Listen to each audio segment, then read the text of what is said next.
أعوذ بالله من الشيطان الرجيم بسم الله الرحمن الرحيم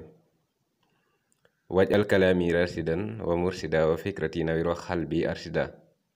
asalaamaaleykum bokki jullit yi bokki taalibe yi ñëwaat nañu ak yéen ci seen wolofalu mag ñi ci wolofalu sëriñ Mbay Jaxate bii nga xam ne da ciy xamle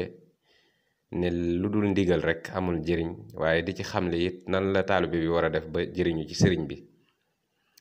sëriñ Mbay Jaxate dafa wax ne lu dul ndigal amul njëriñ te kat xamal ne ab sëriñ du bëgg nit ba fab njëriñ jox ko te toppul ndigalam kem loo defal nag sab sëriñ am lu na toll ci njëriñ loo defalul nag sab sëriñ boo ko bëggee it doo ko am ab teratang ñàkkul dara waaye ku saytuwul dara du am ca njaayam ma dara lii moo taxam te mat a gëm ku jóg ba dem fi teratang te yóbbu woo dara du bég teb sëriñay ab teratang du joxe ci neen yëfam